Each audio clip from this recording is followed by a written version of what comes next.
하나님을 믿고 의지하는 복이라는 그런 제목을 가지고 하나님의 말씀을 같이 나누도록 하겠습니다. 오늘은 우리가 계속 인사했지만 뭐예요? 특별히 설 명절 주간입니다. 그래서 많은 우리 성도님들이 또 귀향하시고 지금 또 오고 계신 분들도 계실 텐데, 어쨌든 참 이 설 명절을 맞이해서 참 하나님의 복으로 충만한 올 한 해 다른 복보다 하나님의 복으로 충만한 이런 한 해가 됐으면 좋겠습니다. 그래서 항상 이 복을 생각할 때에 우리가 그 복을 빈다라고 하는 그런 말이 있지 않습니까? 우리가 금방 인사한 것도 그게 복을 비는 거예요. 그렇죠? 하나님의 복을 받으세요. 건강하십시오. 안사 형통하십시오. 그렇게 이제 복을 그렇게 하는 것들이 그게 이제 복을 비는 건데, 자, 기복이라고 그렇게 보통 얘기를 하죠. 그래서 빌 기자에 복복자를 쓰는 겁니다. 그래서 복을 빈다라고 하는 것, 이건 참 우리가 흔히 이야기할 때 기복이라고 하면 뭔가 좀 뭐죠? 좀 수준이 떨어지는 뭐 그런 것처럼 이렇게 생각을 하는데 절대 그런 것 아닙니다. 우리가 피조물된 인생이 전능하신 창조주 하나님 앞에 하나님 복을 주십시오라고 기도하는 것은 아주 지극히 마땅하고 합당한 겁니다. 누구에게 복을 빌겠습니까? 그렇지 않습니까? 그렇죠. 그래서 기복이라고 하는 것은 성경에서도 우리의 마땅한, 그렇죠, 하나님이 향한 마땅한 구원받은 자의 어떤 태도라고까지 그렇게 이야기를 하는데요. 문제는 이게 기복주의가 되면 이게 곤란하다는 겁니다. 그죠? 물질 만능주의 이렇게 되면 안 되지 않습니까? 그래서 그런데 금방 말씀드린 것처럼 기복신앙은 그것이 절대로 나쁜 것이 아니라는 겁니다. 자, 그러면 기복주의와 기복신앙 비슷하게 복을 비는 건데 그럼 어떤 차이가 있을까요? 기복주의는 뭐예요? 관심이 뭐에만 있어요? 복에만 있다는 거예요. 그죠? 내가 부자 되고, 그죠? 무병장수하고 자손들이 형통하고, 그죠? 그렇게 사는 거, 그 복에만 관심이 있다는 거예요. 그렇다면 기복신앙은 무엇에 관심이 있을까요? 복 자체가 아니라 복을 주시는 분. 우리가 얘기하면 뭐야? 하나님. 그렇죠? 절대자에 관심이 있는 것이 바로 기복신앙이라는 거예요. 그래서 종교학을 구분을 할 때 복에만 관심이 있는 기복주의는 어떤 종교예요? 하등 종교라는 거예요. 그런데 정말 복을 주시는 그 절대자, 그 초월자 그분에 대해서 관심을 갖고 그분을 향한 그런 수고와 헌신을 아끼지 않는 그런 신앙, 그렇죠? 그런 종교를 고등 종교라고 한다는 겁니다. 그래서 이렇게 이미지로는 볼 수 있죠. 온갖 오만 잡신을 섬기는 그런 종교에는요, 복에만 관심이 있다는 겁니다. 제가 전에도 말씀드렸죠. 어쨌든 뭐예요? 그 신을 화나게 하면 안 되는 거예요. 그죠? 오르고 달래가지고 그 신이 가지고 있는 그런 어떤 재물과 건강, 어떤 형통, 이런 것들을 뭐예요? 좀 심하게 얘기하면 뺏어오는 것. 그죠? 그게 기복주의라는 거예요. 곤란하죠? 그러나 참된 신앙은 뭐예요? 복에 관심 있는 것이 아니고, 물론 그 복도 중요하지만, 그러나 그 복의 근원 되시는 그 하나님에 대해서 초점을 잃지 않는 것. 그것이 바로 성숙한 신앙이고, 성숙한 하나님께서 기뻐하시는 그런 종교이고 그런 믿음의 태도라는 겁니다. 그래서 오늘 하나님의 말씀이 이 복 주시는 하나님, 그렇죠? 참된 복을 받는 사람은 어떤 사람인가라고 하는 것에 대한 것들을 잘 말씀해 주고 있습니다. 자, 우리 한번 자, 7절, 8절 빨간색만 같이 읽어보겠습니다. 시작. 그러나 주님을 믿고 의지하는 사람은 복을 받을 것이다. 그는 물가에 심은 나무와 같아서 뿌리를 들가로 펼치니 잎이 언제나 하루로 무더위가 닥쳐도 걱정이 없고 가뭄이 심해도 걱정이 없다. 그 나무는 언제나 열매를 맺는다. 그렇죠. 그래서 이 말씀을 이미 예레미야 말씀인데 예레미야가 어떤 배경에서 이 말씀이 나타났는가라고 하는 걸 잠깐 좀 살펴보도록 하겠습니다. 그래서 예레미야를 이야기할 때 흔히 뭐라고 해요?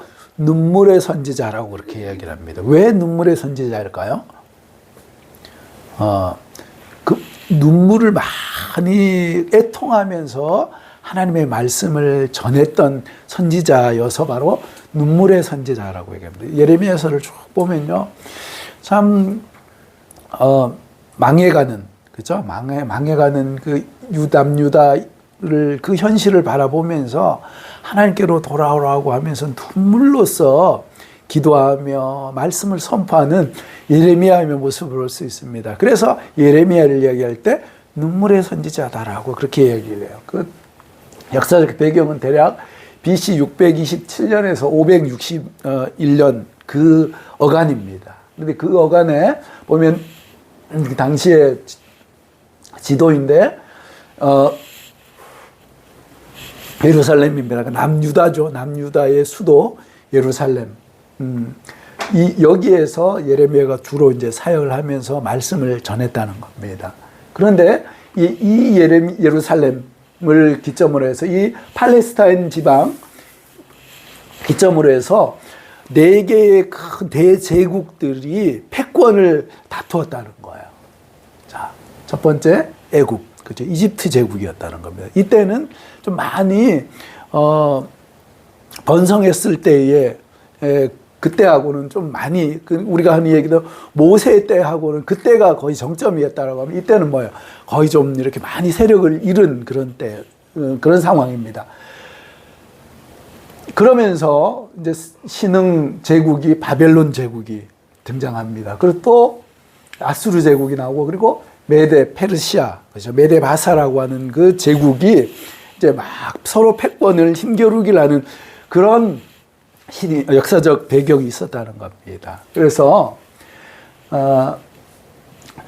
북이스라엘이 이 아수르에 의해서 BC 722년, 그렇죠? 주님 오시기 전 BC 722년에 북이스라엘이 먼저 하나님의 말씀을 믿지 않고 우상 숭배하고, 그래서 북이스라엘에는요 수많은 왕이 있었는데 선한 왕이 하나도 없었다는 겁니다. 하나님께서 돌아오라고 그 얘기를 해도 끝끝내 뭐예요? 우상을 숭배하면서 하나님의 말씀을 거역하니까 어때요? 먼저 하나님께서 아수르를 통해서 북이스라엘을 멸망시켜 버립니다. 그래서 포로로 잡혀가게 되죠. 그러고 나서 그때 이제 포로로 잡혀가고 또 어때요? 여기에 이제 우리가 아는 것처럼 이 사마리아 그 지역에 사람들도 이주시켜서 어때요? 거기서 피를 막 섞어서, 그래서 사마리아 사람들을 개처럼 여긴다는 게 바로 이런 역사적 배경이 있다는 겁니다. 그래서 722년에 북이스라엘이 멸망했어요. 근데 남유다는 멸망했습니까? 멸망하지 않았습니까? 아직 멸망하지 않아요. 자, 보시면 그 사이에 605년에 아주 우리 세계사를 보면 갈그미스 전투라고 하는 전투가 있는데, 이제 거의 세력을 잃어가는 이 애굽, 이집트와 어때요? 신흥 제국이 바벨론이 이 갈그미스라고 하는 곳에, 애굽은 위로 올라오고 이제 바벨론은 쳐내려오는 거죠. 그런 상황 가운데 이 갈그미스라는 곳에서 큰 전투를 하게 되는데 누가 이깁니까? 바벨론이 이깁니다. 그래서 애굽의 세력이 그때부터 막 급속하게 쇠락하는 거예요. 자, 그러면서 이 예루살렘에 있던 유다는 어때요? 마치 우리나라 힘없을 때 우리나라처럼 어찌할 바를 모르는 거예요. 중간에 껴서 지금. 그죠? 그래서 애굽에 이렇게 붙었다가 어때요? 바벨론에 느부갓네살의 노용을 사와서 드디어 어때요? 586년에 남유다가 멸망하게 된다는 겁니다. 참 가슴 아픈 그런 역사가 아닐 수가 없습니다.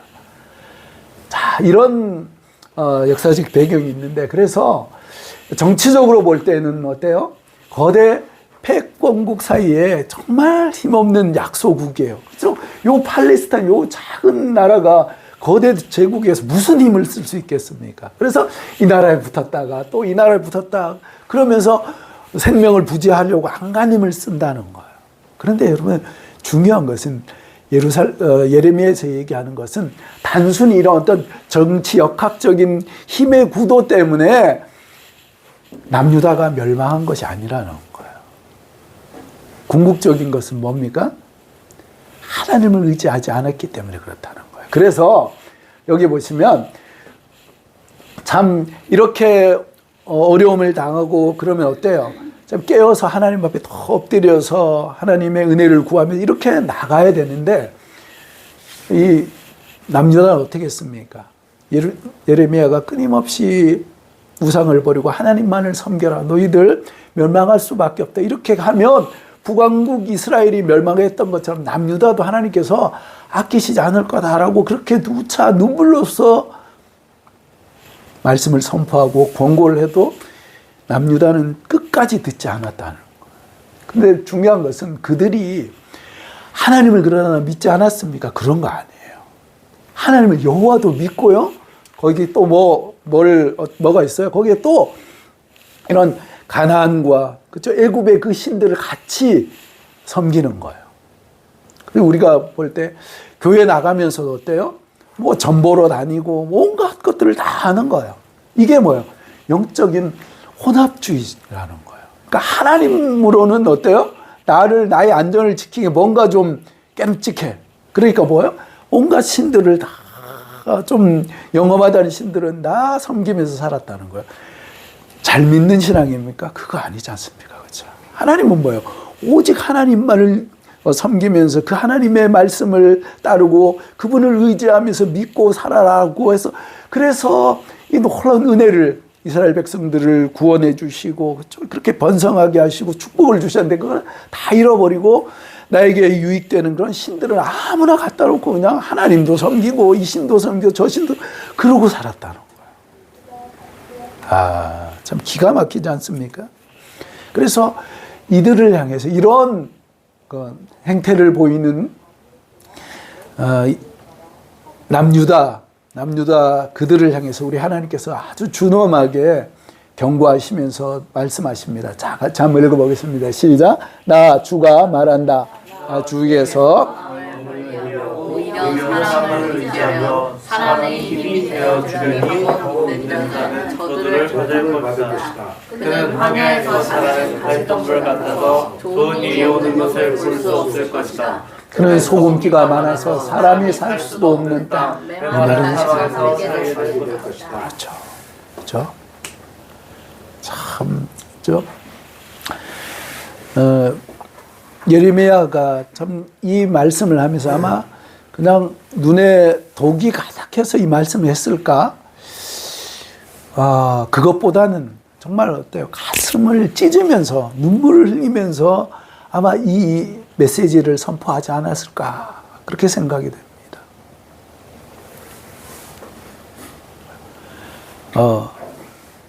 그대들이 하나님을 섬기지 않으면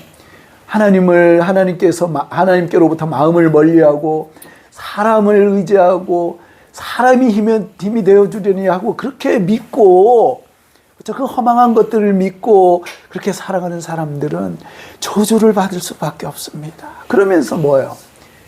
가시덤불 같고 그렇죠? 그래서 소금기가 많은 그 땅에서 열매를 맺지 못하는 그 메마른 사막에서 살아가는 그 기막힌 삶을 살 수밖에 없다는 거예요. 하나님을 떠난 인생이 그럴 수밖에 없다는 겁니다.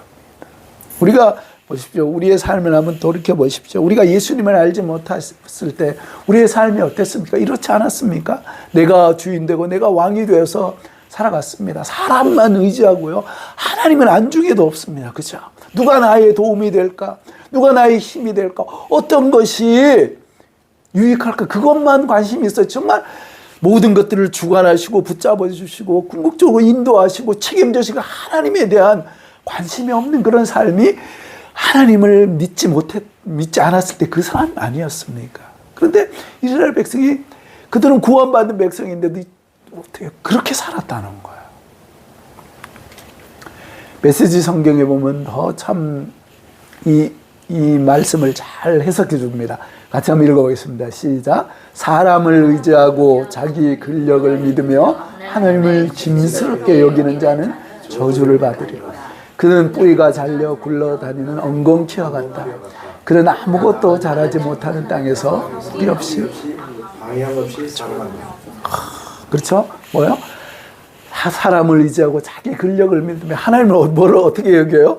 하나님을 짐스럽게 여긴다는 거예요. 야, 이걸 제가 보면서 참 번역이 기가 막히다. 그죠?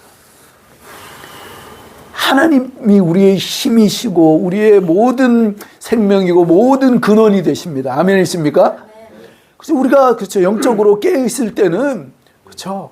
그 하나님을 의지하게 돼요. 그런데 우리가 영적으로 좀 이렇게 약해지고 또 믿음이 떨어지면 어때요?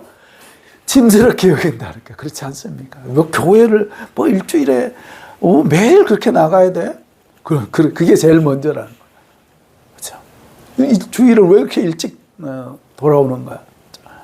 그리고 오면 이렇게 주일에 오면 이렇게 해야 되는 것들이 또 많은지. 이 이야기는 곧 저의 이야기일 수도 있다는 겁니다. 제가 죄송합니다. 여러 번 말씀을 드렸지만 제가 목회하기 싫어서 이렇게 도망갈 때 바로 이랬어요. 하나님을 짐스럽게 여겼다는 겁니다. 지금 제정신이 아니었죠. 그래서 그럴 수밖에 없다는 거예요. 하나님 앞에 마음을 멀리하고 사람을 의지하고 세상 것들을 자꾸 의지하면 하나님이 짐스러울 수밖에 없다는 겁니다. 자, 해당 사항이 아무도 없는 줄 믿습니다. 아멘이십니까? 네. 그럼요. 자, 여기까지 이야기하고요. 참 하나님이 떠난 사람은 이런 저주 가운데 있을 수밖에 없다는 겁니다. 그런데 이제 하나님의 놀라운 축복이 7절, 8절 나타납니다. 자, 같이 한번 읽어보겠습니다. 시작. 그러나 주님을 믿고 의지하는 사람은 복을 받을 것이다. 그는 물가에 심은 나무가 같아서 그를 개울가로 뻗으니 잎이 언제나 푸르므로 무더위가 닥쳐도 걱정이 없고 가뭄이 심해도 걱정이 없다. 그 나무는 언제나 열매를 맺는다. 메시지 성경에 또 이렇게 말씀합니다. 읽어보겠습니다. 시작. 그러나 하나님을 의지하는 자 언제나 하나님을 붙드는 자는 복이 있다. 그들은 에덴에 심긴 나무 같아서 강가에 핏뿌리를 내립니다. 폭염을 만나도 걱정할 것 없고 잎사귀 하나 떨어지지 않고 가뭄에도 끄덕없고 철 따라 신선한 열매를 맺는다. 할렐루야. 그래서 하나님을 의지하는 사람은요, 하나님을 의지하는 사람, 그래 하나님을 언제나 꼭 붙들고 사랑하는 사람은 복이 있는데 어떤 나무 같아요? 어디에 심긴 것 같아요?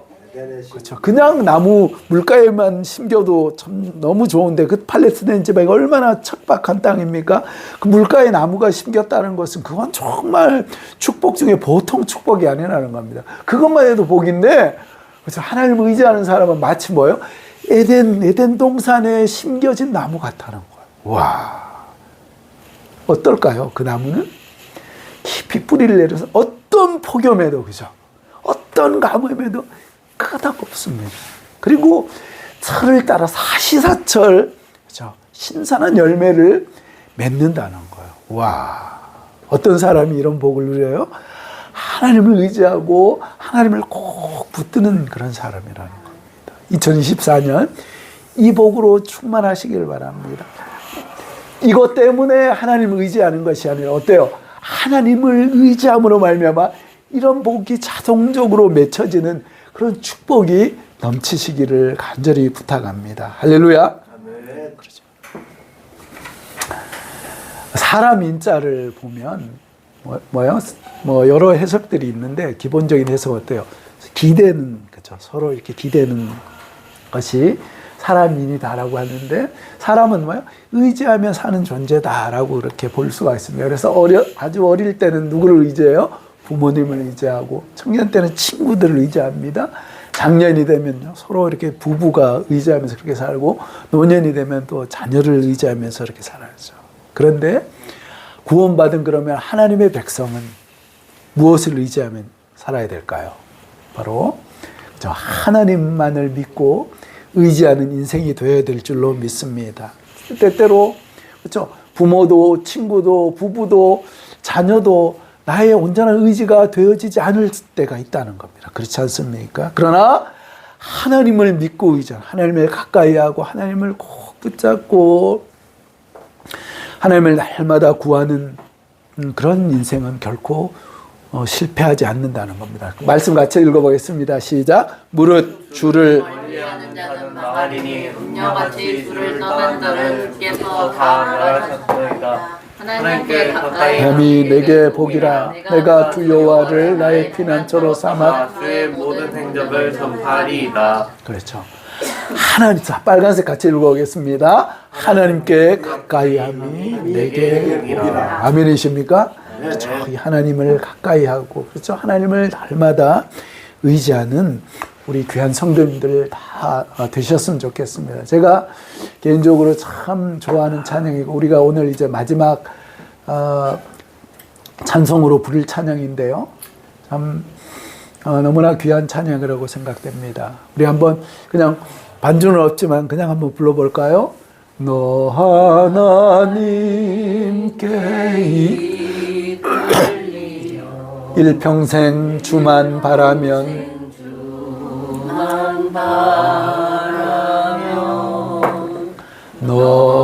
어려울 때 힘 주시고 언제나 지켜주시리.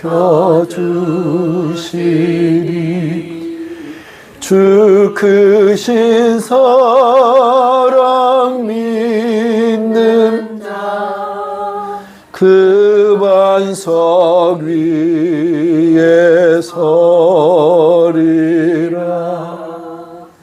너 설레는 맘 가다듬고 희망 중 기다리면서 그 은혜로 신 주의 뜻과 사랑에 만족하여라. 우리를 불러주신 주 마음에 소원하신다. 주 찬양하고 기도하며 내 본분임 서다. 주 약속하신 모든 은혜 내게서 이루어지리라. 참되고 의지하는 자 주께서 기억하시리. 아멘. 2024년 저희 하나님의 말씀 그대로 일평생 주님만 의지하고 주님을 가까이 함으로 말며 주님을 꼭 붙잡고 그렇게 삶을 통해서 하나님께서 베풀으시는 그러한 하나님께서 예비하신 그런 놀라운 축복을 풍성히 받아 누리는 귀한 성도님 되시기를 주님의 이름으로 축복합니다. 이 시간 다시 한번 큰 소리를 같이 한번 외쳐보겠습니다. 하나님을 믿고 의지하는 자의 복. 기도하겠습니다. 하나님 아버지 은혜를 감사합니다. 오늘 설 명절을 맞이해서 사람들이 참 많은 그 복들을 이야기하지만 하나님을 믿는 하나님의 백성들은 하나님께서 주시는 그 복 자체에 그것에 목숨 거는 그런 사람들이 아니라 그 복의 근원 되시는 그 주님을 기억하며 주님을 더 믿고 그 주님만을 온전히 신뢰하며 살아가는 우리 모두가 되어지도록 주의 은혜로 우리를 붙잡아 주시옵소서. 예수님 이름으로 기도를 드립니다. 아멘.